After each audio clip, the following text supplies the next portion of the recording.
एक समय हज़रत मोहम्मद ने अपनी पत्नी से कहा कि मैं इस्लाम के प्रचार प्रसार के लिए अरब देशों में जाना चाहता हूँ। पत्नी ने कहा कि बेशक जाओ, लेकिन मुझे एक बात का डर है, कहीं आप पर स्त्री के संपर्क में आकर अपना धर्म कर्म नष्ट ना कर दो। हज़रत मोहम्मद ने कहा कि ऐसा बिल्कुल भी नहीं होगा। पत्नी ने कहा, यदि ऐसा हुआ तो आप क्या करेंगे? हज़रत मोहम्मद जी ने कहा, जो सज़ा आप दोगी मुझे मंजूर होगी। खदीजा ने अपने 3 वचन लेकर जाने की अनुमति दे दी, लेकिन पीछे से खदीजा ने जासूसी के तौर पर अपने कुछ सैनिक भी भेज दिए।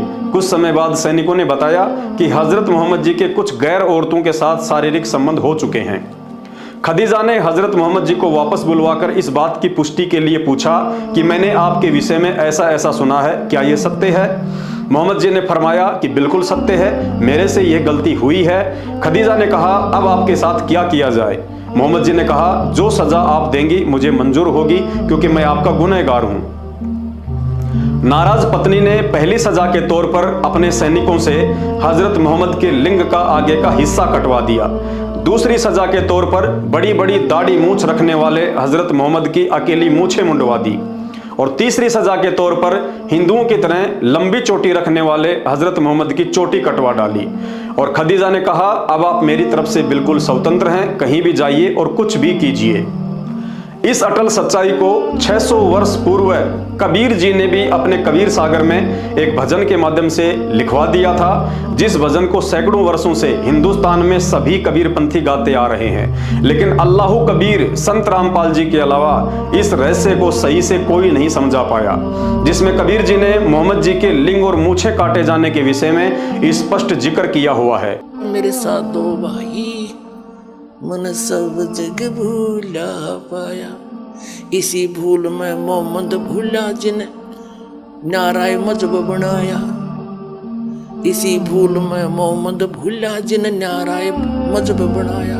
पर तरिया सिंह फेरा भटकता, लिंग और मूछ कटाया। मेरे साथ 2 भाई सब जग भूला पाया।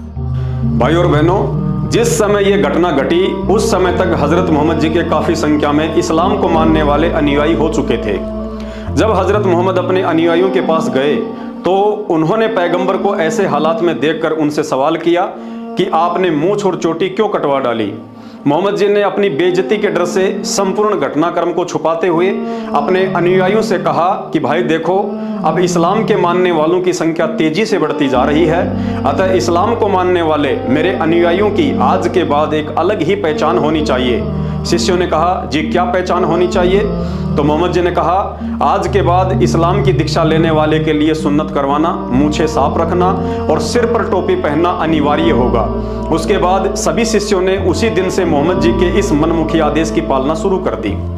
और वही मनमुखी आदेश आगे चलकर मुसलमान धर्म में सुन्नत करवाना, टोपी पहनना और मूछ कटवाना एक परंपरा बन गई, जो अभी तक चल रहा है।